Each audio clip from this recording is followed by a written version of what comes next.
උතුම් සදහම් ලොවට දන් දෙන ශ්‍රද්ධා රූපවාහිනිය.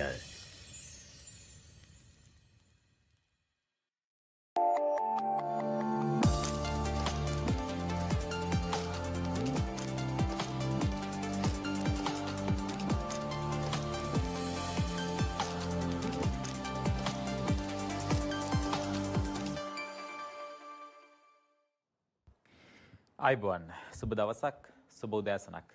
අපි අඟහරුවාදා මනුපියස අදත් සුපුරුදු විදිහට ආරම්භ කරනවා ශ්‍රද්ධා රූපවාහිනිය බලන, ඒ වගේම ශ්‍රද්ධා YouTube live එකත් එක්ක එකතු වෙලා ඉන්න, ඒ වගේම සොයුරු Facebook පිටුවේ අපේ Facebook live එකත් එක්ක එකතු වෙලා ඉන්න ඔබ හැමදෙනාම වෙනදා වගේම බොහොම ආදරයෙන් අපි පිළිගන්නවා අඟහරුවාදා මනුපියස වෙනුවෙන්.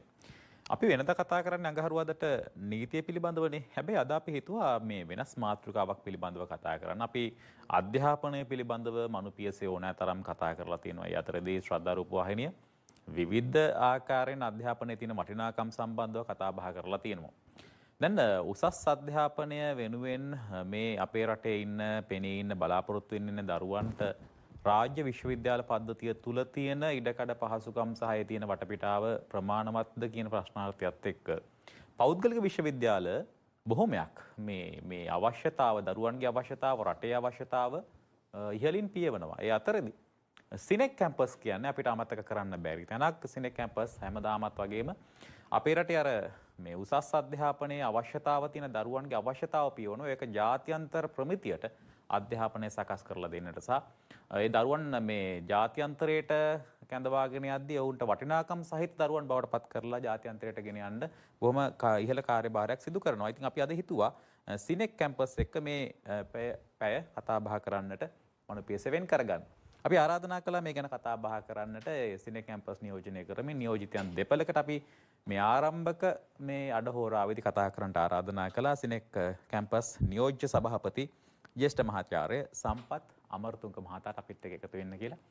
ආයුබෝවන් සුබ උදෑසනක් ඔබතුමන්ට. ආයුබෝවන් සුබ උදෑසනක් වේවා.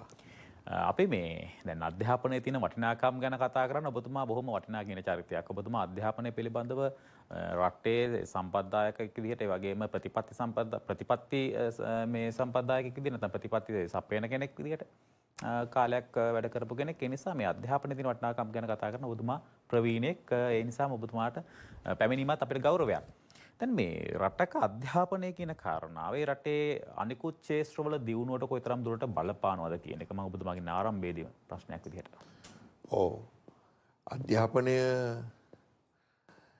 සම්බන්ධ වෙන්නේ මූකුරා යාම, හික්මීම එවැනි ගුණාංගත් එක්ක. ඒ කියන්නේ ලංකාව ඇවිල්ලා ලෝකේ අධ්‍යාපනය ගත්තහම අපි සලකන්නේ අපේ සංස්කෘතිය විදිහට. වෙන විදිහකට කියනවා නම් අපේ රටේ තියෙන වටිනාම දේ තමයි අපේ අධ්‍යාපනය. එතකොට අපේ පවුලක් ගත්තොත්, දෙමව්පියෝ ගත්තොත්, වැඩිහිටියෝ ගත්තොත් හැමෝම බලන්නේ දරුවව උගතෙක් කරන්නනේ. ඒ විභාගයකට එහෙමත් නැත්නම් පාසලට, විශ්වවිද්‍යාලෙට, එහෙමත් නැත්නම් මේ වෘත්තීය පුහුණුවට මේවට දීලා තියෙන වටිනාකම ගත්තොත් එහෙම ඒක අපේ ජීවිතවල වටිනාකමට වඩා වැඩි වටිනාකමක් දීලා තියෙනවා. ඉතින් මේ පවුලේ දරුවෝ සහ වැඩිහිටියෝ අතර සම්බන්ධතා, මේ සෑම දෙයක්ම ගත්තාම, සමාජය ගත්තාම, ඊට පස්සේ මුළු රටක් ජාතියක් වශයෙන් ගත්තාම මේ හැම තැනටම ගිහිල්ලා තියෙන්නේ මේ අධ්‍යාපනයත් එක්ක සම්බන්ධතා. ඊට පස්සේ අපේ රටේ හරපද්ධතිය ගත්තොත් එහෙම ඒ හැම තැනකදීම මේ අධ්‍යාපනයත් එක්ක තමයි මුසු වෙන්නේ. ඉතින් අපි අධ්‍යාපනය කියලා කිව්වහම අපිට අතීතයේ අපිට මුල්ුණේ අපිටම උරුම වෙච්ච ක්‍රමයක් ඒ පන්සල. ඒ කියන්නේ මේ O level පාස්ද A level පාස්ද විශ්වවිද්‍යාලයේ ගියාද උපාධියක් තියනවද කියන කතන්දරේ නෙමෙයි. එතන වෛද්‍ය විද්‍යාවද ඒ කියන්නේ අපේ හෙළ වෙදකමද ඊට පස්සේ නක්ෂත්‍රයේද එතනින් එහාට ගියාම සාමාන්‍ය දැනුමද මේවා ඔක්කොම අපේ සම්බන්ධ වුණේ ආගමත් එක්ක. එතකොට පන්සල හාමුදුරුවෝ තමයි මේ භාෂා ගණනාවක් කතා කරන්නේ. එතකොට වෙද කමේ ඉඳලා ඊට පස්සේ ගමේ උගත්තු ගමේ වැඩිහිටියෝ ඒ වටිනාකම් ගමට ඇතුල් වෙලා තියෙන්නේ රටට ඇතුල් වෙලා තියෙන්නේ මේ අධ්‍යාපන සම්ප්‍රදායත් එක්ක. ඉතින් මේක කොතරම් දියුණු වුණාද කිව්වොත් අපේ ඔය මහවිහාරේ ගත්තාම මහවිහාරේ කියන්නේ විශ්වවිද්‍යාලයක්. මහවිහාරේ උගන්වලා තියෙන්නේ ඒකට කියන්නේ මේ මහවිහාරන් ડોක්ටරේට් කියලා. ඒ ડોක්ටරින් එක තමයි තිබිලා තියෙන්නේ. ඒ කියන්නේ විදේශ ශිෂ්‍යෝ අදටත් ලංකාවේ සංඛ්‍යාත්මකව ගත්තොත් ඒ මහවිහාරේ හිටපු සංඛ්‍යාව අදට නැහැ. ඉතින් ඒවා තමයි මේ ආක්‍රමණත් එක්ක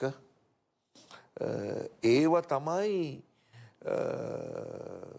විනාශ කරේ.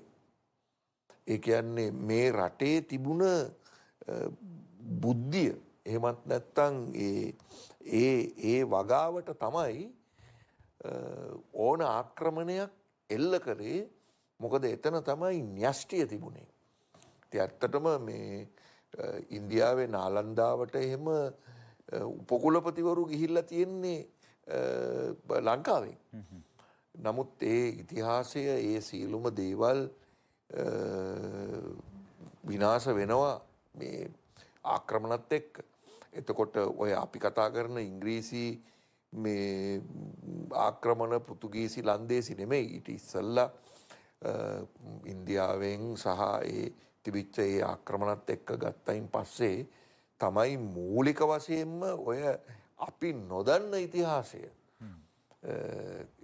ප්‍රචලිත නැති ඉතිහාසය ඒ විනාශය ඒ සිදුවුණ ඒවත් එක්ක. ඉතින් ඇත්තටම මේ අපි කතා කරන්නේ නැන්නේ දැන් උදාහරණයක් හැටියට ගත්තොත් මේ මහා පරාක්‍රමබාහු රජුරෝ මේ ගැන අපි කතා කරන්නේ අර එක වතුර බිඳුවක්වත් මුදට යන්න දෙන්නේ නැතුව මේක ස්වයංපෝෂිත කරලා ශාස්ත්‍රීක කරලා කෘෂිකර්මයේ නගා සිටුවා කියන එක. නමුත් එතනින් එහාට ගියාම ඇත්තටම ඒ අපේ නැතිවෙච්ච ඒ අධ්‍යාපන සම්ප්‍රදාය ඒ අපේ ඒ දේවල් ගොඩනගා ගන්නත් රජුරෝ ගොඩක් දේවල් කරලා තියෙනවා. ඉතින් ඇත්තටම ඒ කාලේ ගත්තොත් එහෙම ඒ අපේ රටේ ලියවිලා තියෙන දේවල් එහෙම ඒ කියන්නේ සද්ධර්ම රත්නාවලිය එහෙම ඒවා අපිට ඒවයි මුල් පිටපත් ඉඳලා හම්බුණා.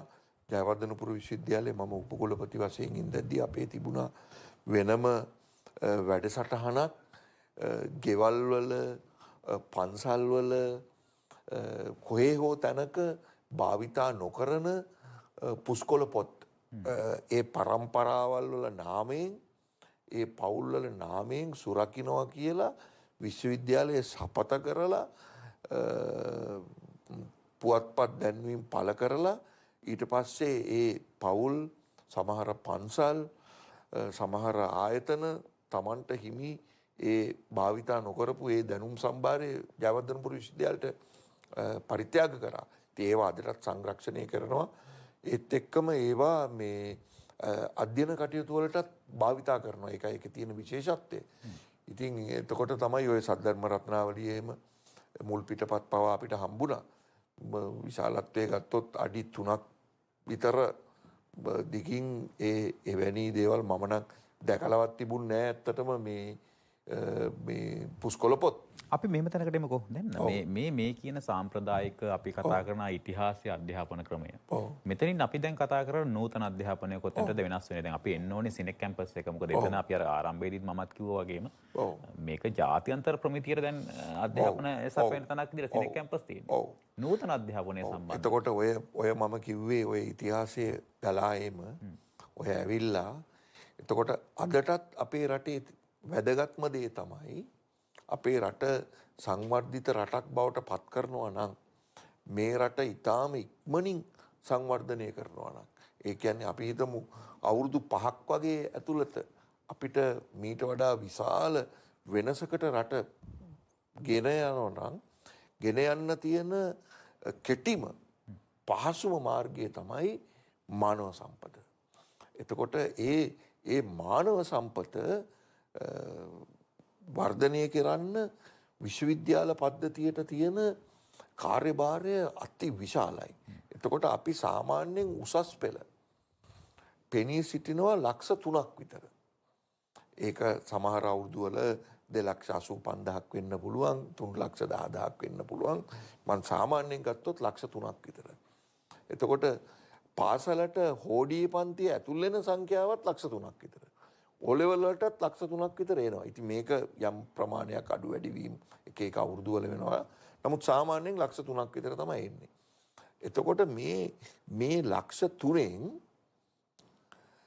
විශ්වවිද්‍යාල පද්ධතිය ගන්නේ 45,000. රාජ්‍ය විශ්වවිද්‍යාල පද්ධතිය. එතකොට 2020 වෙද්දී මේ ප්‍රමාණය 30,000කට ආසන්න ප්‍රමාණයක් තිබුණේ. එතකොට විශ්වවිද්‍යාල ප්‍රතිපාදන කොමිෂන් සභාවේ මම තමයි සභාපතිත්වයට පත් වුණේ 2020 දී. 2025 මුල් කාලය වෙනකන් එහි සභාපතිත්වයේ දරුවේ.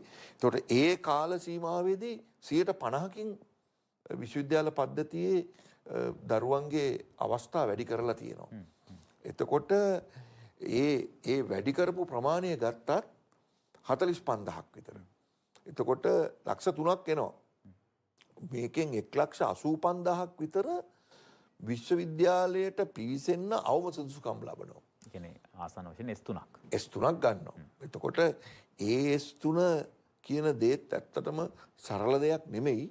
මොකද ලක්ෂ 3නුත් 1,85,000ක විතර තමයි ඕක ගන්න පුළුවන් වෙන්නේ. එතකොට ඔයක තමයි සරසවියකට පිවිසෙන්න තියෙන අවම සුදුසුකම.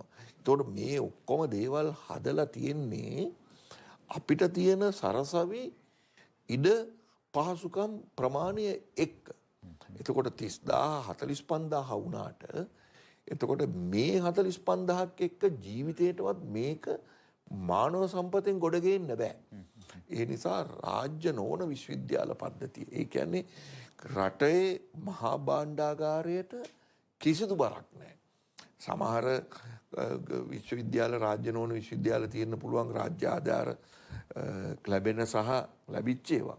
නමුත් අපි මේ අද කතාවට භාජනය කරන සිනෙක් ආයතනය ගත්තොත් එහෙම අවුරුදු 35ක අභිමානවත් ඉතිහාසයක් තියෙන විශ්වවිද්‍යාලයක්. එතකොට කිසිදු රජයකින් 7-5කවත් ආධාරයක් නැතුව ජනතාවගේ ඒ කියන්නේ සමාජයේ විශ්වාසය මත කිසිදු පළදුවීමකින් තොරව ඒ උසස් අධ්‍යාපනය ඒ ඉතාමත්ම වැදගත්. ඒ සමාජ විශ්වාසයත් එක්ක ඉතාමත් කුඩාවට පටන් අරගෙන අද දැවැන්ත විශ්වවිද්‍යාලයක් බවට තට්ටු 7-8 ගොඩනැගිලි 22,000ක් දරුවෝ අවුරුද්දකට විශ්වවිද්‍යාලය ඇතුළට එන ඉංජිනේරු විද්‍යාව නාවුක ඉංජිනේරු විද්‍යාවේ ඉඳලා අධ්‍යාපනය ඉංග්‍රීසි සමාජ විෂයධාරාවන් දක්වා පුළුල් වෙච්ච පීඨ 8කින් සමන්විත ලංකාවේ උපාධි වැඩියෙන්ම පිරිනමන රාජ්‍ය නොවන විශ්වවිද්‍යාලය තමයි සිනෙක් ආයතනය කියන්නේ. දැන් සිනෙක් හදන දරුවෙක් ඒක ජාත්‍යන්තර ප්‍රමිතියෙන් යුතු දරුවෙක්. ඔහුට මේ ආයිත් හැලහැප්පිලි නෑ ජාත්‍යන්තරයත් එක්ක මුහුණ දෙන්න. ඒ විෂයනුත් ඒ හා සමානව තෝරාගත්තු විෂයන් පද්ධතියක් සිනෙක් ආයතනයේ සතුයි. සහ මේ ලෝකේ ඉල්ලන වැඩ ලෝකේ ඉල්ලන රැකියාවන් වෙනුවෙන් තමයි දරුවෝ හදන්නේ. ඔව්. ඇත්තටම සුවිශේෂීත්වය තමයි 100%ක්ම දරුවන්ට රැකියා ලැබෙනවා. 100%යි. ඒ කියන්නේ අර ලියාපදිංචි වෙන 21/18ම 21/18ම රැකියා තියෙනවා. ඒක තමයි මෙතන තියෙන විශේෂත්වය. ඒ කියන්නේ ඒකට විශ්වවිද්‍යාලයද හේතු වෙන්නේ නැත්නම් විශ්වවිද්‍යාලය මගින් උගන්වන ප්‍රමිතියද හේතු වෙන්නේ නැත්නම් විශ්වවිද්‍යාලය උගන්වන විෂයන්ද හේතු වෙන්නේ? ඔව්. ඉතාමත් වැදගත් ප්‍රශ්නයක් ඕක ආවේ. දැන් මම අවුරුදු 36ක් විතර රාජ්‍ය විශ්වවිද්‍යාල පද්ධතිය නියෝජනය කරපු කෙනෙක්. ඒ කියන්නේ මට රාජ්‍ය විශ්වවිද්‍යාල පද්ධතියේ මට අත්දැකීම් ගන්න වෙන තැනක් නැහැ. ඒ කියන්නේ විශ්වවිද්‍යාල උපකුලපතිවරයෙක් වශයෙන් එකපාරක් නෙමෙයි දෙපාරක් අනිත් එක ජයවර්ධනපුර විශ්වවිද්‍යාලය කියන්නේ එසේ මෙසේ තැනකුත් නෙමෙයිනේ. එතකොට කිසිදු කළු පැල්ලමක් එක පට්ටරයකවත් එක රූපවාහිනියකවත් එක දවසකවත් එක විනාඩියක්වත් මං උපකුලපති වශයෙන් ඉඳද්දි කියපු නැති වෙන්න විශ්වවිද්‍යාලය පාලනය කරපු කෙනෙක් මම ඇවිල්ලා.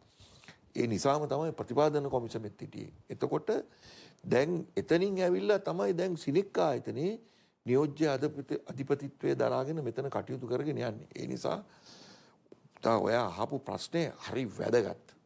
අපි ඉගෙන කතා කරනවා. මොකද රාජ්‍ය විශ්වවිද්‍යාල පද්ධතියේ තියෙන චෝදනාවක් තමයි හදන දරුවා සාම්ප්‍රදායිකයි. ඔහුට තියෙන්නේ මේ රට ඇතුලේ ටිකක් විතරයි කියලා. ඔව්. මෙහෙමයි දැන් මෙතන සමහර ආණ්ඩු තියෙනවා ආපු ගමම්ම කරන්නේ උපාධියක් අරගෙන රස්සාවක් නැත්නම් රස්සාවක් දෙන එක. මේක අපේ රටේ පුරුදු කරලා තියෙන්නේ ජොබ් එකක් නැත්නම් අවුරුදු 5ක් හරි කමන්නේ ගෙදරට වෙලා කකා බිබි ඉන්න අපි රස්සාවක් දෙනවා කියන එක. හරිද? මෙතන තියෙන බරපතලකම තමයි ඒ පුද්ගලයාට වටිනාකමක් දීලා නැහැ කවුරුත්. අපේ සමාජය තුල ඉගෙන ගත්තට පස්සේ තමන් රැකියාවක් හොයාගන්න ඕනේ කියලා. දැන් අපේ ගමේ පාසලක් ගන්නකො. ඕකේ තියෙන්නේ බංකුනේ. එතකොට එක බංකුවේ අපි හිතමු 5 දෙනෙක් දරුවෝ ඉන්නවා කියලා. එතකොට ඒ බංකුවේ එක දරුවෙක් දොස්තර කෙනෙක් වෙනවා. ගම් වලින්නේ වෛද්‍යවරු බිහි වෙන්නේ. අනිත් දරුවා ඉංජිනේරුවෙක් වෙනවා. අනිත් දරුවා මහාචාර්යවරයෙක් වෙනවා. අනිත් දරුවා කළමනාකරුවෙක් වෙනවා. ගත්කතුවරයෙක් වෙනවා. එක්කෙනෙක් ඉන්නෝ ජොබ් එකක් නැහැ. දැන් එයාට ජොබ් එකක් නැති වෙලා තියෙන්නේ එතකොට ඒක රටේ ප්‍රශ්නයක් හින්දාද? එයාට අඩුවෙන් උගන්නපු හින්දාද? එයාට උගන්නපු මහාචාර්යවරයා හෝ ආචාර්යවරයාගේ දුර්වලකමකටද? ඉතින් එහෙමනම් අර 4 දෙනා කොහොමද ලෝක ප්‍රකට වෙන්නේ? එතකොට එයා හරියට එයාගේ වැඩේ කරලා නැහැ. එයා තරඟකාරීව ඒ අධ්‍යාපන කටයුත්ත කරලා එයාට උවමනාවක් නැහැ දියුණු වෙන්න. මේක මගේ විෂය ධාරාව ආර්ථික විද්‍යාව. මේ වගේ අය ආර්ථික විද්‍යාවේ ඉන්නවා. මේ වගේ අයට ඇත්තටම මේ කියන්නේ voluntarily unemployed කියලා. ඒ කියන්නේ එයා මේ තමන් කැමැත්තෙන්ම තමයි ජොබ් එකක් කරන්න නැතුව ඉන්නේ. එතකොට මේ ඒගොල්ලෝ ඇවිල්ලා හෝම්ලස් වගේ අය. එතකොට රාජ්‍ය විශ්වවිද්‍යාල වලට අද මේ ප්‍රශ්නය තියෙනවා. රාජ්‍ය විශ්වවිද්‍යාල වලට මේ ප්‍රශ්නය තියෙනවා. ඉතින් කොහොමද ඒක දිනුවේ? ඒ ප්‍රශ්නේ. ඒ කියන්නේ බත් කට රසට අනලා කටට දාපු බත් කට ගිල ගන්න බැරුව ඉන්නවා. ඒක ඇවිල්ලා මම නම් සම්පූර්ණයෙන්ම වරද දාන්නේ ඒ පුද්ගලයාට. ඒ වගේ පුද්ගලයෝ ඉන්නව නේද? ඒ වගේ පුද්ගලයෝ ඇත්තටම රස්සාවකට ගත්තත් ඒ ආයතනයේ දියුණුවට ඒ දරුවන්ගෙන් වැඩක් නැහැ. ඒගොල්ලන්ගේ ඇත්තටම ආකල්ප ගොඩාක් වෙනස්. මම විශ්වවිද්‍යාල ප්‍රතිපාදන කොමිෂන් සභාවේ ඉඳද්දී රට එකපාරට 60,000ක් පමණ ප්‍රක්‍රියා විරහිත දරුවෝ ගත්තා. ඉතින් ඒක මම එපා කියලා කියන්නේ නැහැ. ඒක මම නරකයි කියන එක නෙමෙයි මම මේ කියන්නේ. ඒ අය රැකියාවක් ගන්න තැනට නොපැමිණීම ලොකු ප්‍රශ්නයක්. ඇත්තටම මම ඉල්ලීමක් කරා ඒ වෙලාවේ රජයෙන් පවා වැඩි හරියක් මේ 60000න් රැකියා කරන අයත් එනවා රජයේ රැකියාවකට යන්න. කරුණා කරලා ඔය හැඳුනුම්පත් අංකයෙන් EPF එකක් තියනවාද කියලා බලන්න. එතකොට දැනගන්න පුළුවන් රස්සාවක් තියෙද්දිද මේ දාලා එන්නේ කියලා. ඇත්තට එහෙම එන අයත් ඉන්නවා. එහෙම එන අයත් ඉන්නවා. එතකොට මේ ආකල්ප ටික හදාගන්න ඕනේ. හැමෝම රජයේ රැකියාවකට ගියා කියලා දැන් මම හිටියට මට විශ්‍රාම වැටුපක් නැහැ. විශ්වවිද්‍යාල මහාචාර්යවරුන්ට විශ්‍රාම වැටුප් නැහැ. සමහර අයට තියෙනවා තමන් හම්බ කරන එකෙන්ම කොටසක් ගෙවලා රජයත් ඒකට කොටසක් දාලා ඒකෙන් විශ්‍රාම වැටුපක් දෙනවා. අදට තියෙන මේ විශ්‍රාම වැටුප් ක්‍රමය අවුරුදු 5කින් ඉවරයි. ඒ හම්බ කරගත්ත රජය ඒ කොටස ඔහුට විශ්‍රාම වැටි වශයෙන් දුන්නාම. එතකොට 65න් විශ්‍රාම අරගෙන ආචාර්යවරයෙක් 70න් පස්සේ ජීවත් වුණොත් ඇත්තටම විශ්‍රාම වැටුප් අරමුදලට ඔහු බරක්. 70ට කලින් නැති වෙන්න ඕනේ. එහෙම නැත්නම් ඒක බරක්. එතකොට මේ වගේ තියෙන තත්ත්වයක් තියෙන. ඉතින් විශ්වවිද්‍යාල පද්ධතියේ අපිට ඕන වෙනස්කම් කරන්න බෑ. ඒවා ජාතිකමය වශයෙන් කටයුතු කරන්න ඕනේ. උදාහරණයක් හැටියට ගත්තොත් එහෙම සංස්කෘත භාෂාව අපේ රටට ඉතාමත්ම වැදගත් භාෂාවක්. පාලි භාෂාව අපේ රටට ඉතාමත් වැදගත්. මොකද මේක බෞද්ධ රටක් විදිහට මේ භාෂාව වැදගත්. මහාචාර්යවරු ඉන්නවා පාලි සංස්කෘත. එතකොට දැන් එක ළමෙක්වත් ඒ භාෂාවල් ඉගෙන ගන්න විශ්වවිද්‍යාලයට එන අය කැමති නැහැ. දැන් ඔවුන් එන්නේ නැහැ. එතකොට ඒ වෙනුවෙන් සුවිශේෂී බදවා ගැනීම ක්‍රම තියෙනවා. දැන් එවැනි දරුවෝ 20ක් විශ්වවිද්‍යාලයෙන් එළියට බැස්සොත් ඒ අයට කවුද රැකියාවක් දෙන්නේ? එතකොට මම ඔබතුමාගෙන් මේ අහන්නේ දැන් මට ප්‍රශ්නේ පැහැදිලි. අපේ ප්‍රශ්නේ අහලා තියෙනවා. මම අහන්නේ සිනෙක් කැම්පස් එක කොහොමද මෙන්න මේ ප්‍රශ්නෙට උත්තරේ දීලා යන්නේ? දැන් 21ටම රැකියාවල් දෙනවා. රැකියාවන් තියනවා කියනකොට රාජ්‍ය විශ්වවිද්‍යාල පද්ධතියේ තියෙන ප්‍රශ්නෙට සිනෙක් උත්තරයක් හොයාගෙන තියෙනවා.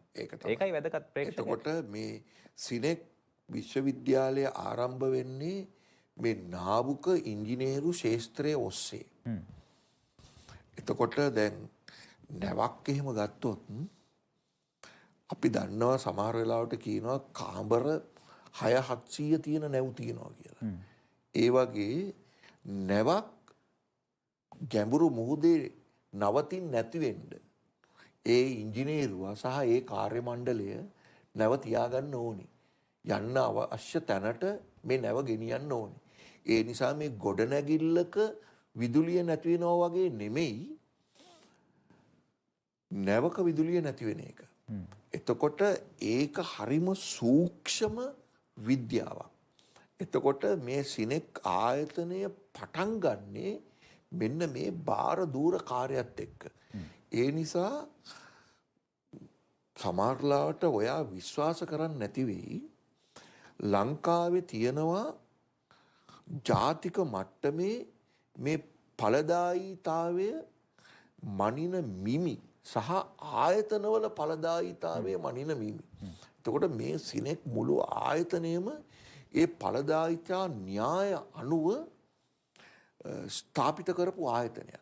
එතකොට පසුගිය අවුරුදු 20-25ක කාල සීමාව ගත්තොත් ලංකාවේ මේ අධ්‍යාපනික ආයතන ඇතුලේ ඒ ජාතික ඵලදායීතාවේ පළවෙනි ස්ථානයට එන්නේ සිනෙක් ආයතනය. සිනෙක් ආයතනයට දැනුම් දීලා තියෙනවා තමුන්නාන්සලා දැන් අවුරුදු 20 ගාණක් මේක හැමදාම පළවෙනිය වෙච්ච නිසා මේකට මින් පස්සේ ඉල්ලන්න එපා. අනිත් ආයතන වලටත් මේ ජාතික මේ වටිනාකම ලබා දෙන්න ඕන නිසා ලිඛිතව ඉල්ලීමක් කරලා තියෙනවා. ඒ නිසා දැන් ඒකට ඉල්ලන්නේ නැහැ.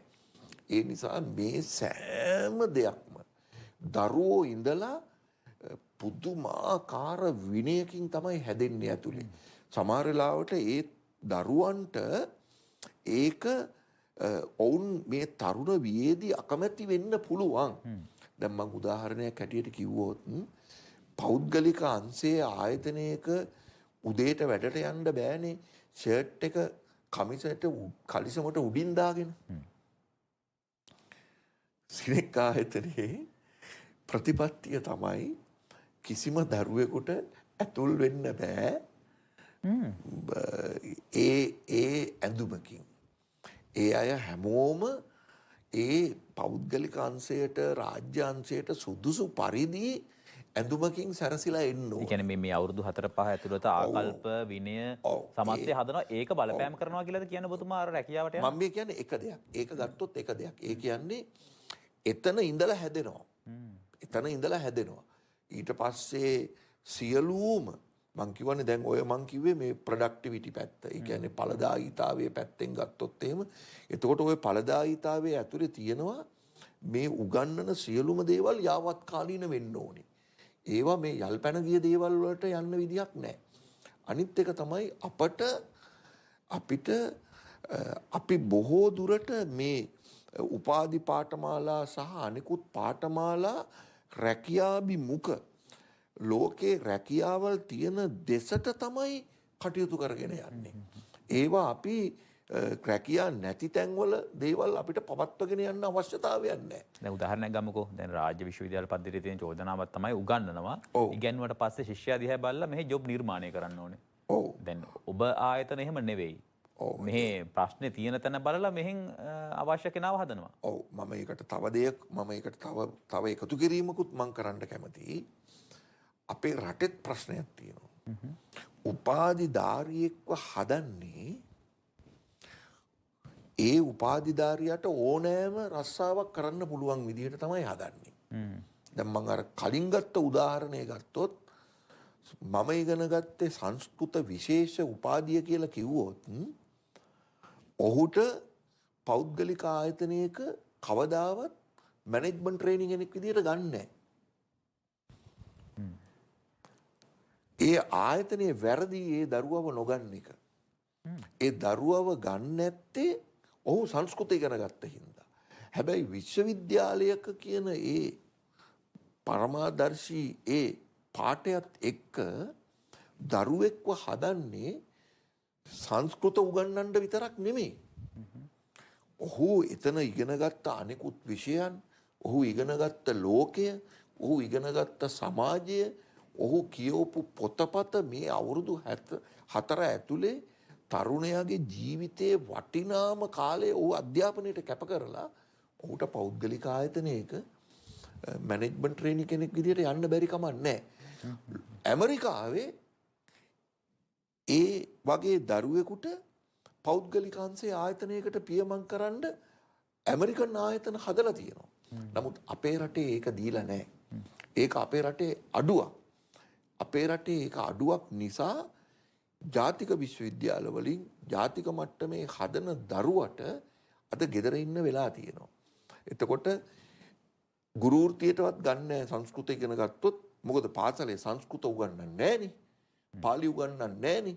නමුත් විශාල දැනුම් සම්භාරයක් තියෙනවා. මෙතන මේවා අපේ පෞද්ගලිකාංශය විශ්වවිද්‍යාල පද්ධතිය රජය එකතු වෙලා කතා කරලා විසඳාගත යුතු ප්‍රශ්න තියෙනවා. හරිම පහසුයි කියන්න මේගොල්ලන්ට රස්සාවක් නැහැ කියලා. එක පැත්තකින් ගත්තොත් ළමයක් දන්නවා ගෙදර හිටියාම අවුරුදු 10කින් හරි ජොබ් එකක් දෙයි ආණ්ඩුවෙන් කතා කරලා තැපෑලෙන් ලියුමක් එයි කියලා. එහෙම අය මට හම්බෙලා තියෙනවා.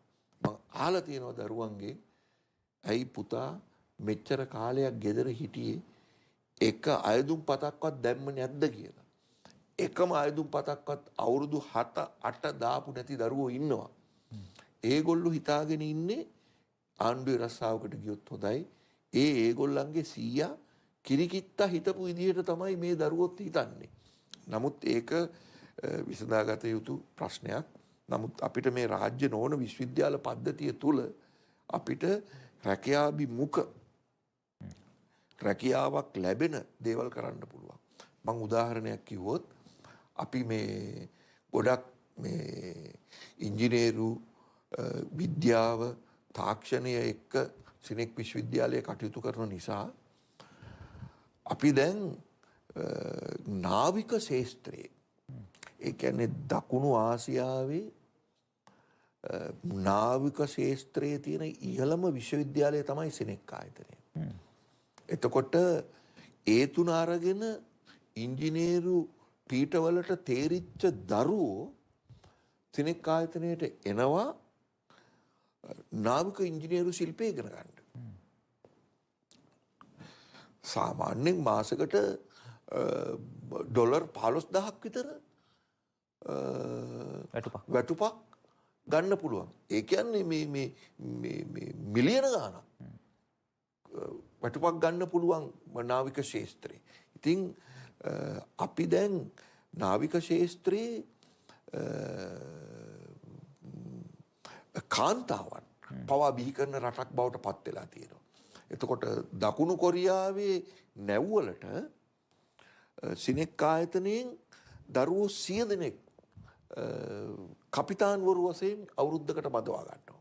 අපි දැන් ජපානය එක්ක, චීනය එක්ක, අනෙකුත් රටවල් එක්ක සාකච්ඡා කරගෙන යනවා.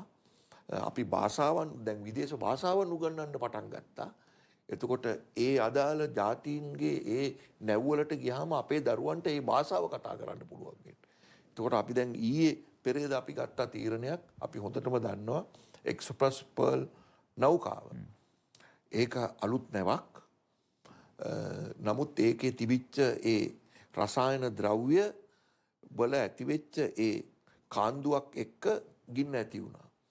ඒ නිසා දැන් සිනෙක් ආයතනය අපේ නාවික ශාස්ත්‍රයට එන දරුවන්ට අපි උගන්වනවා මේ මෙරිටයිම් කෙමිස්ට්‍රි කියලා පාඨමාලාවක්. අපි දැන් ඒක හඳුන්වා දෙනවා මොකද අපිට තියෙනවා විද්‍යාපීඨයක්. ඒ විද්‍යාපීඨයේ පීඨාධිපති වශයෙන් දැන් කටයුතු කරන්නේ මේ ඊයේ පෙරේදා කොළඹ විශ්වවිද්‍යාලයේ විද්‍යාපීඨයේ විශ්‍රාම ගත්ත මහාචාර්ය මහානාම. එතුමා තමයි එතනට බඳවා ගත්තේ. ඊට කලින් හිටිය පීඨාධිපති තමයි ඒ තනතුර කොළඹ විශ්වවිද්‍යාලයේ දරපු මහාචාර්යතුමා. ඉතින් දැන් මම එතුමන්ලට කිව්වා කරුණාකරලා පාඨමාලාව හදන්න මේ මෙරිටයිම් කෙමිස්ට්‍රි කියලා. ඒ කියන්නේ එතුමන්ලා කිව්වා මෙන්න මේ රසායන ද්‍රව්‍ය ගිනි ගත්තොත් දැල්ල නිල් පාටයි. මෙන්න මේ රසායන ද්‍රව්‍ය ගිනි ගත්තොත් දැල්ල රතු පාටයි. දැන් ඒ දැනුම අපි නාවිකයට දෙනවා.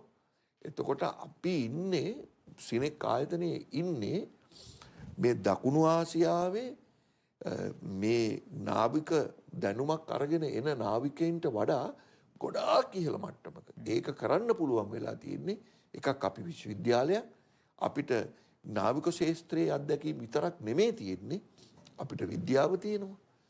ඊට පස්සේ අපිට සමාජ විද්‍යාව තියෙනවා.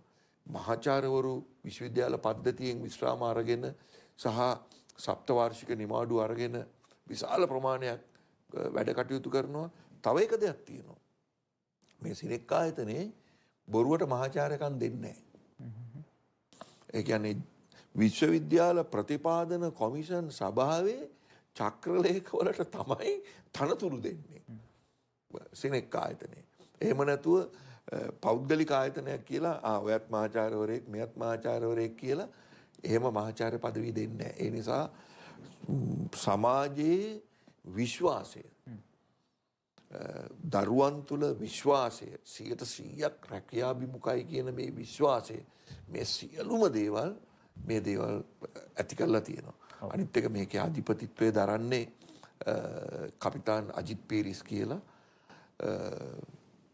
අවුරුදු 30 ගණනක නැව් ඉතිහාසයක් තියෙන කෙනෙක්.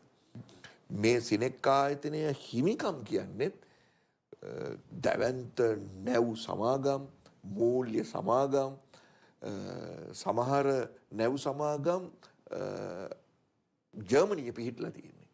ඔබතුමාගේ දැන් මේ කතා බහට අපිට වෙන් කරන් තියෙන කාලේ ඉක්මවා ගියා. දැන් අපි සිනෙක් කැම්පස් එක ගැන කතා කරනවා. මේ තව අපිට තියෙන අඩහෝරාවක් අපි ඔබතුමාට සමු දෙනවා. මේ අධ්‍යාපනයේ තියෙන වටිනාකම් ටික සහ සිනෙක් කැම්පස්යේ අධ්‍යාපනයේ තියෙන වටිනාකම් වලට තවත් වටිනාකම් කොයිතරම් දෙනවද කියන කාරණා ඔබතුමාගෙන් ගත්තේ.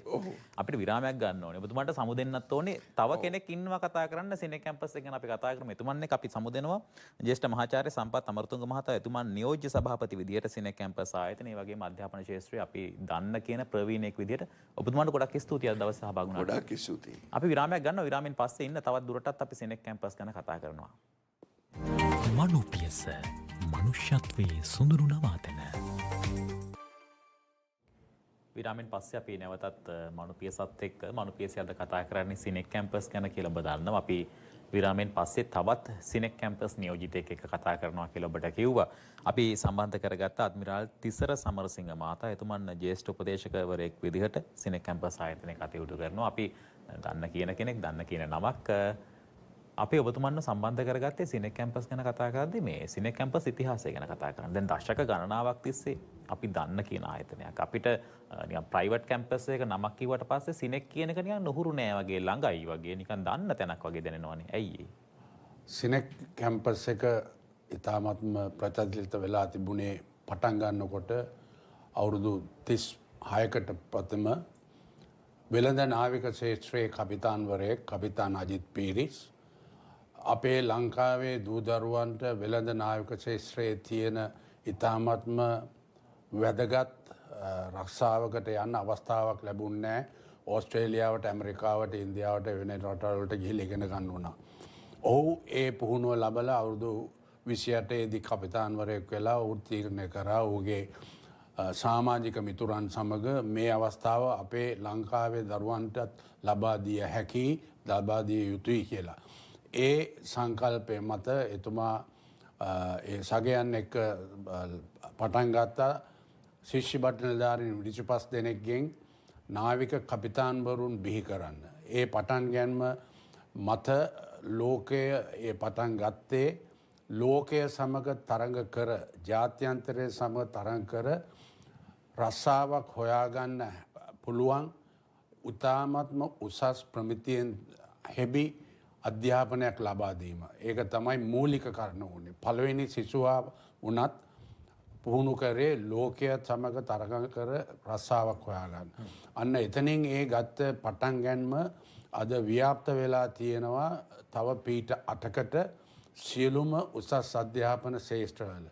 මෙතෙන්දී අර පළවෙනි දරුවා පුහුණු කරපු විදියටම ඊ타ත්ම උසස් ප්‍රමිතීන් වලට තත්ත්වවලට සහ හැකියාව ඇති වෙන විදිය දරුවන් බිහි කිරීම තමයි සිනෙක් ආයතනයේ සංකල්පය. ඒක අපේ සියලුම රුධිර නාරටිවල ගැබ් වී තියෙනවා අපිට ඕන මේ දරුවා දක්ෂයෙක් කරන්න කියන එක. ඉතින් ඒ ඉතිහාසයත් සමග අදත් අපි ආඩම්බරෙන් කියනවා එතුමා තමයි අපේ ආයතනයේ සභාපති. ඒ ඔතුමාගේ දැක්ම සහ නායකත්වයේ මත අද අපි දියුණු වෙලා තියෙනවා. ඒ ඉතිහාසය තමයි ඉතිහාසයේ සාර්ථකත්වයට හේතුව අපි සමාජයට සමාජගත කර ඒ ප්‍රවීණයන් ඒ දක්ෂ දරුවන් අද ලෝකයේ පිළිගත් තැන්වල ලංකාවේ පමණක් නෙවෙයි හැමතැනම ඉතාමත්ම දක්ෂ ලෙස රාජකාරී කළා.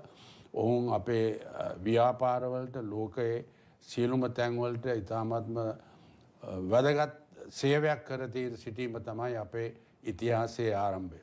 දැන් ඔබතුමන් ගත්තාමත් නාවික ශාස්ත්‍රය අපිට කතා කරන්න තියෙන කීර්තිමත් නාමයක්නේ. දැන් මේ සිනෙක් කිව්වහමත් ඔබතුමන් කිව්වා මේ නාවික කියන විෂය තමයි ප්‍රබලව කියලා. ඒ කියන්නේ ඒක තමයි කතා කරන්න කියලා. එතනින් එහාට තව මොනවද සිනෙක් කැම්පස් එකේ තියෙන්නේ? දැන් සිනෙක් ආයතනයේ පටන් ගත්තේ වෙළඳ නාවික ශාස්ත්‍රය. ඊට පස්සේ වෙළඳ නාවික ශ්‍රේෂ්ඨය ඉංජිනේරු තාක්ෂණයට ඉතාමත්ම කිට්ටුයි. නවක ක්‍රියාකාරීත්වය. ඒ ගත්ත අත්දැකීම් මත පළමුවෙන්ම අපි පටන් ගත්තා engineering and technology faculty එකක් ආරම්භ කරා ලෝකයේ ප්‍රචලිත සියලුම උසස් අධ්‍යාපන උපාධි ලබා දීමට. mechanical engineering, electronics engineering, mechatronics engineering, civil engineering, automotive engineering වැනි ලෝකයට අත්‍යවශ්‍ය විෂය ධාරාවන් ඉංජිනේරු පීඨයෙන් පටන් ගත්තා. පටන්ගෙන අපි පටන්ගෙන ඒ දියුණු වුණා. ක්‍රමක්‍රමයෙන් දියුණු වෙමින් සිනෙක් ආයතනය විනත් පීඨ තව නාවික ශාස්ත්‍රයේ පීඨ දෙකයි. ඒ කියන්නේ නාවික ශාස්ත්‍රය පීඨය, නාවික ඉංජිනේරු පීඨය, ඉංජිනේරු සහ තාක්ෂණ පීඨය, කළමනාකාර පීඨය, computer science faculty of computing, faculty of science, faculty of health science, Faculty of Education and Humanities ඔය වගේ පීඨ 8ක් අපි පටන් ගත්තා සිනෙක් ආයතනයේ කාලයගේ ඇවෑමෙන්. අන්තිමටම පටන් ගත්ත ෆැකල්ටි එක තමයි Faculty of Science. ඉතින් මේ ෆැකල්ටිස් වලින් අපි ඉතාමත්ම කැපවීමකින් රාජකාරී කරමින් දරුවන්ට උපාධි ධාරාවන් උපාධි පාඨමාලා 65ක් පමණ ලබා දෙනවා ඒ විෂය ධාරාවන් අනුව ඉංග්‍රීසි භාෂාව. ඉතින් මෙවැනි විෂය ධාරාවන් ලබා දෙන ගමන් උපාධි පමණක් නොවේ higher national ඩිප්ලෝමා පාඨමාලාවන් ඔවුන්ට තවත් ඉදිරියට යා හැකි අවස්ථාවන් ලබා දෙමින් ඔවුන් අපි දිරිගන්නනවා උපාධියක් කරා යාමට. මෙහිදී අපි විශේෂ වෙන්නේ ලංකාවේ පමණක් නොවේ චානක ලෝකයේ පිළිගත් ඉතාමත්ම ප්‍රචලිත විශ්වවිද්‍යාලය සමග සම්බන්ධ වී ඒ රටවල් වල ඒ විද්‍යාවට හා සම්බන්ධ විෂයන් සහ logistics and supply chain management එක අදාළ විෂයන් සම්පූර්ණයෙන්ම ලංකාවේ හදාරලා ඒ පිටරට qualification එක ලබාගත හැකි අවස්ථාවක් ලබා දෙනවා. ඉංගලන්තයේ ඇන්ග්ලියා රස්කින් යුනිවර්සිටි එක කියන්නේ ලෝකයේ ප්‍රචලිතයි. ඉන්දියාවේ රෑන්කින් වලින් උඟක් උඩ ඉන්නේ. ඔවුන්ට තියෙන සියලුම විද්‍යා සම්බන්ධ අපි කියනවා ඉංග්‍රීසියෙන් hard science. අන්න ඒ 27ක් අපේ ආයතනයෙන් සම්පූර්ණයෙන්ම ලබා ගන්න පුළුවන් ඉංගලන්තයට යාමට අවශ්‍යතාවයක් නැහැ. ඒක ලොකු අවස්ථාවක් අපේ ලංකාවේ ඉන්න දරුවන්. ඒ වගේම තමයි චීනයේ logistics and supply chain management එක, ඕස්ට්‍රේලියාවේ South Australia වල science health science programs, engineering programs ඒ වගේ අවස්ථාවන් දරුවන්ට දෙනවා. අපේ දරුවන්ට මගේ පුද්ගලික මත කිසිම දරුවෙක් පළවෙනි උපාධිය සඳහා පිටරට අවශ්‍ය නැහැ. තමන්ට අවශ්‍ය උපාධියක් සහ දැනුමක් ලබා ගැනීමට පාශ්චාත් උපාධි වලට යා හැකි. ඉතින් මෙවැනි වාතාවරණයක් ඇති කළා ශානක මේ හැම දෙයකම ඉතාමත්ම අත්‍යවශ්‍ය දෙයක් තියෙනවා ඉන්ෆ්‍රාස්ට්‍රක්චර් යටිතල පහසුකම්. ඒ කියන්නේ විද්‍යාගාර දරුවන්ව ප්‍රායෝගික අතින් පන්ති කාමරේ පමණක් නොවේ විශේෂයෙන් විද්‍යාව හදාරනකොට කරනකොට ඉතාමත්ම වැදගත් ඔවුන් ඇත්තටම මේ දේ අත්විඳින්න යුතුයි. මීට අමතරව සිනෙක් ආයතනයෙන් පටන්ගෙන තියෙනවා aircraft maintenance engineering program එක higher diploma of 2-year higher diploma එකක්.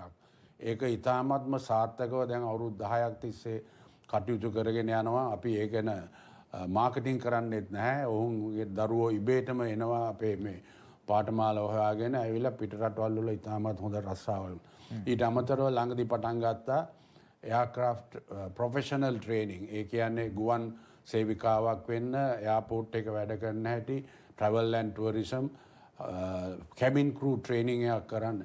ඉතින් මම උදාහරණයක් හැටියට කියන්නේ මේ පාඨමාලා දෙකටම අවශ්‍ය ගුවන් යාන අපේ ආයතනයේ තියෙනවා. ලියෝජෙට් එයාක්‍රාෆ්ට් එකක් තියෙනවා අපේ ඉංජිනේරින් වලට.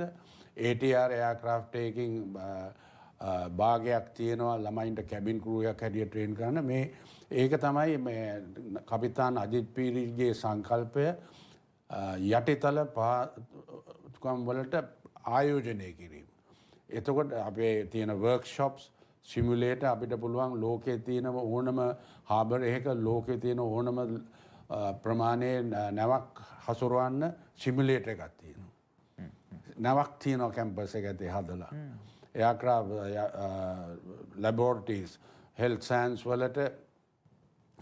වලට engineering වලට automotive engineering අවශ්‍ය ඉතාමත්ම සුවිශේෂ ලෝකයේ ප්‍රමිතීන් වලට හදස් කරපු යටිතල පහසුකම්.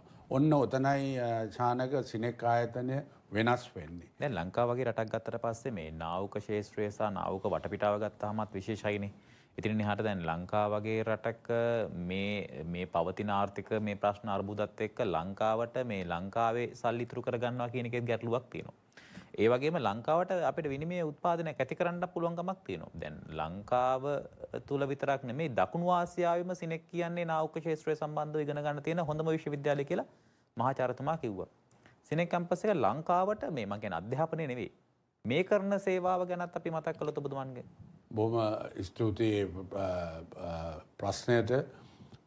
ලංකාව මේ සිනෙක් ආයතනය මේ කරන්නේ ඔයා කියන විදිහට නම් මගේ අදහස හැටියට ජාතික සේවයක්. ලංකාවට අවශ්‍ය විදේශ විනිමය පිටරටට ඇදලා යන එක නවත්තන එක එකක්. ඒකෙන් අපේ රටේ ආර්ථිකයට ඉතාමත්ම උදව්වක් වෙනවා. ඊට අමතරව චානක අපේ දරුවෝ පිටරට ගිහිල්ලා විශේෂයෙන්ම නාවික ශාස්ත්‍රයේ දරුවෝ පිටරට ගිහිල්ලා නැව්වල රාජකාරී කරලා එක එක යුනිවර්සිටිස් වල රාජකාරී කරලා එක එක රිසර්ච් සෙන්ටර්ස් වල රාජකාරී කරලා විවිධ රසාවල් කරලා ඒ සල්ලි ලංකාවට එවනවා. විශේෂයෙන් නාවිකයන් ඔවුන් එන්නේ සල්ලිත් අරගෙන ලංකාවට. ඒ හිත්නම තමයි අද අපි ඉතාමත්ම ආඩම්බරයෙන් කියන්නේ අවුරුදු 6ක් 2019 සිට මේ 2025 වෙනකන් අවුරුදු 6ක් ජනාධිපති සම්මානය අධ්‍යාපනයේ උසස් අධ්‍යාපන අපි එක්ස්පෝර්ට් කරපු ආයතනයේ හැටියට සිනෙක් ආයතනයේ සම්මානය ලබාගෙන තියෙනවා. ඉතින් ඒකෙන් ඔන්න ඔබ අහපු ප්‍රශ්නට උත්තරේ තමයි එතන. ඉතින් අපි කරන මේ සේවය සිනෙක් කැම්පස් එකෙන් ඒ ජාතික සේවය මේ හැම දෙයක්ම කරන්නේ ශානක අපි ස්වයං වර්ධනය වෙච්ච ආයතනයක්. අපේම මුදලින් අපේම වත්කමින් අපේම ධෛර්යයෙන් අපේම හැකියාවෙන් කිසිම වෙන නිකන් අපිට ඉඩම් ලැබිලා නැහැ නිකන් ලෝන් නිකන් ලැබිලා නැහැ කිසිම ග්‍රාන්ට්ස් ලැබිලා නැහැ කොහෙන්වත්. නමුත් අපි විදිහින්ම වර්ධනය වෙච්ච ආයතනයක්. අපි අදටත් ප්‍රයිවට් ආයතනයක්. ඉතින් මෙන්න මේ කරුණු මත සිනෙක් ආයතන විශේෂ දෙයක් තව මට කියන්න ඕන ශානක අපි ලෝකෙටත් අපි හුරු වෙලා තියෙන්නේ අපගේ විනය. මේ හැම දරුවෙකුටම අපි ඉතාමත්ම උසස් විනයක් සදාචාර චරිතයක් හැදියාවක් විනයක් අපි ලබා දෙනවා මේ දරුවන්ට එක් විදියට. කෙලින්මත් නෙවෙයි අපි ඉතාමත්ම අපේ ක්‍රමවේදයක් තියෙනවා. බියොන්ඩ් ග්‍රැජුවේට් කියලා තමයි අපේ සිනෙක් එකේ ලෝගෝ එකේ ලාංඡනයේ තියෙන වචනයක් තමයි බියොන්ඩ් ග්‍රැජුවේට්. ඒ කියන්නේ අපි උපාධිධාරියෙක් පමණක් නොවේ. ඉතින් ඔබට ගිය දරුවෙක් අපේ අම්මලා තාත්තලට බිහි කරලා දෙනවා. හොඳ රස්සාවක් කරලා වැදගත් විදියට ප්‍රශ්න ඇති කරගන්න නැතුව විනය කඩු නොකර හොරකමට නොහැකියාවට තැනක් නැහැ අපේ ආයතනයේ. නොහැකියාවට තැනක් නැහැ. අපිට ඕන කොම්පිටන්ට් දරුවෙක්ව එළියට දෙන්න. ඉතින් මෙන්න මේ කරුණු මත සිනෙක් ආයතනය අනිත් ආයතන වලින් අපි කම්පෙයාර් කරන්නේ නැහැ. ඔව් දැන් මේ අපිට තියෙන කාල වේලාවත් එක්ක තව ප්‍රශ්නයක් ගහනවා. මේ පෞද්ගලික විශ්වවිද්‍යාල ගැන කතා කරද්දී සාමාන්‍ය මධ්‍යම පන්තියේ පවුලක දරුවෙකුට එහෙම නැත්නම් දෙමව්පියන්ට හිතෙන්න පුළුවන් අපේ දරුවන්ට ඕවා හීන කියලා. රාජ්‍ය විශ්වවිද්‍යාලයකට දුවලා මේ තරංගයේ දිනන්න පුළුවන් වුණොත් ඉන්න ඕන යනවා නැත්නම් ඔවුන් මේ වැඩේ අතාර ගන්නවා. සිනෙක් කැම්පස් එක මේ ඉලක්කගත කරන්නේ අර කියන මධ්‍යම ප්‍රාන්තිකයට උඩින් ඉන්න කට්ටියද? මේ සාමාන්‍ය පවුලක කෙනෙක්ට ඔතනින් ආසනයක් වෙන් කරගන්න ඒ හීන හැබෑ කරගන්න සිනෙක් කැම්පස් එක දොර ඇරෙන්නේ නැද්ද? අනිවාර්යයෙන්ම ඇරෙනවා. අපිට අපි වර්ධනය වෙලා තියෙන්නේ ඒ දෙවෙනි පන්තියේ දරුවා අම්මලා තාත්තලාගෙන් තමයි අපි වර්ධනය වෙන්නේ.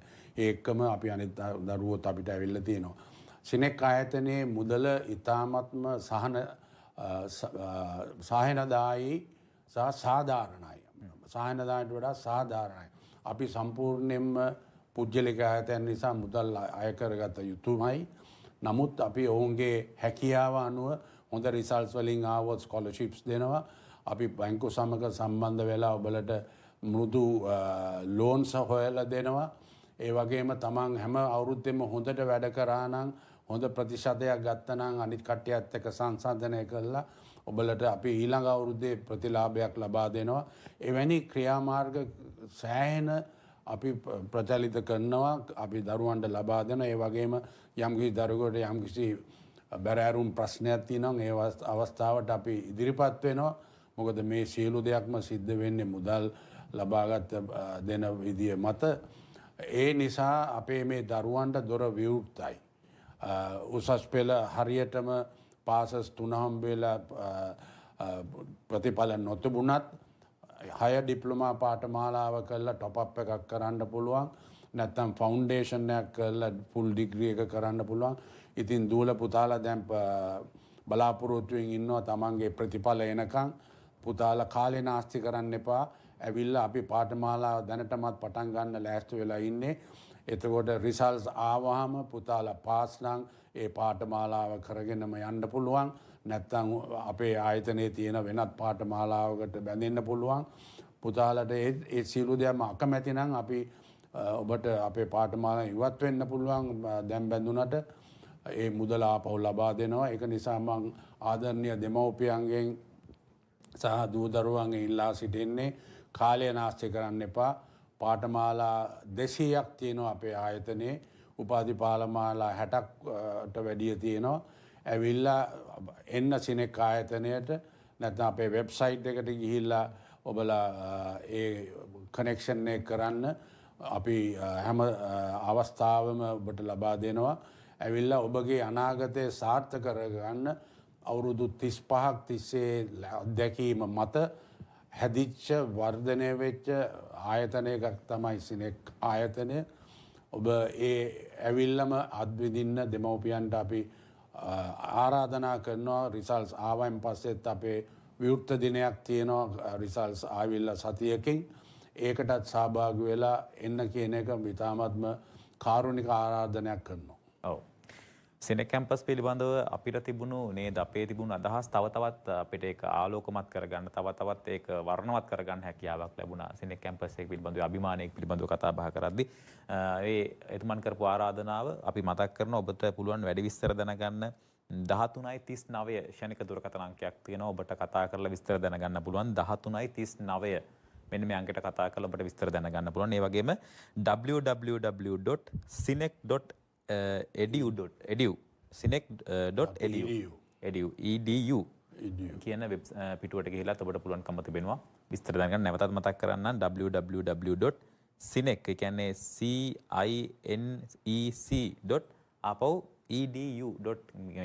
කියන වෙබ් පිටුවට ගිහිල්ලා ඔබට පුළුවන්කම තිබෙනවා විස්තර දැනගන්න. අපි අද මේ කතා බහට ආරාධනා කළා මුල් කාලයේදී අපි මේ කතා බහට එකතු වෙන්නට කියලා මේ සිනෙක් කැම්පස් පිළිබඳව සහ අධ්‍යාපනයේ තියෙන වටිනාකම් ගැන කතා කරන්නට මහාචාර්ය ජ්‍යෙෂ්ඨ මහාචාර්ය සම්පත් අමරතුංග මහතා එතුමන් නියෝජ්‍ය සභාපති විදිහට සිනෙක් කැම්පස් ආයතනයේ කටයුතු කරනවා. ඒ වගේම මේ අවසන් කාල වේලාවේදී අපි කතා කරා අද්මිරාල් තිසර සමරසිංහ මහතාත් එක්ක එතුමන් ජ්‍යෙෂ්ඨ උපදේශකවරයෙක් වශයෙන් සිනෙක් කැම්පස් ආයතනයේ කටයුතු කරනවා. ගොඩක් ස්තුතියි අද අපේ කතා බහට ඔබතුමන් දෙපළම එකතු වුණාට. ස්තුතියි. අපි සමුගන්නවා මන පිසෙන් හෙට හමු වෙන බලාපොරොත්තු වෙන ඔබට යහපත් වූ හෙට දවසක්.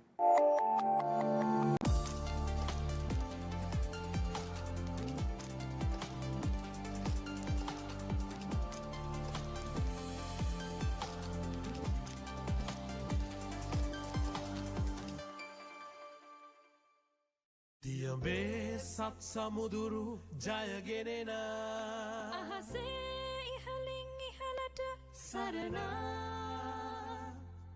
දැනුමෙන් අලුත් ලෝකයම දිනනා මේ දෙරනේ සැබෑදූ පුතුන් තනනා නියමුවා ඔබයි අපගේ රටත් ඔබත් නවලොවට එතර කරන නියමුවා සිනෙක් උපාධියකින් එහා ලොවකට